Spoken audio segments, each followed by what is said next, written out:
You know, interestingly, they've gotten to this point the last however many years. This is where they've been from a schedule standpoint, and there's been times we haven't played them this early in a while, but there's been times it's gotten brought up, and unfortunately for a lot of us in this league, it wasn't a factor. They look very similar to what they have been the last few years is the best way to put it. Baylor had a record-breaking night last week as well as Shock Linwood passed Walter Abercrombie as Baylor's all-time leading rusher.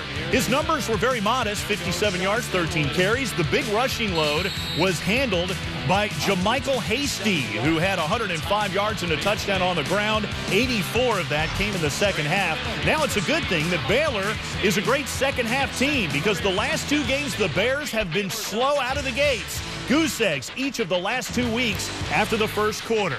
Not a reason to panic, but it's not the quite explosiveness that Baylor fans are used to. Head coach Jim Grobe recognizes the slow starts and says the corrections need to come a little sooner. As much as anything, it's just execution.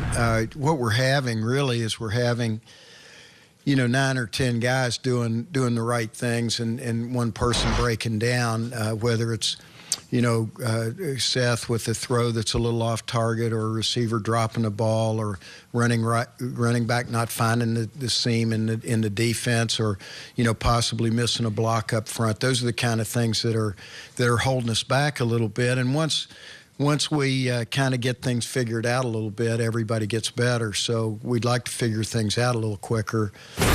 Oklahoma State owns the all-time advantage in the series, but the Bears have won 3 of the last 4. Last year, Jarrett Stidham went down with an injury, and Chris Johnson came off the bench in relief and helped close out the Cowboys in Stillwater.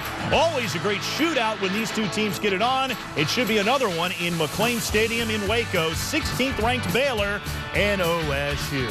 Another 6:30 kickoff on Big Fox with the A-Team. Gus Johnson and our buddy Joel Klatt, along with Shannon Spake, on the call of the Bears and the Cowpokes. Coming up next, speaking of the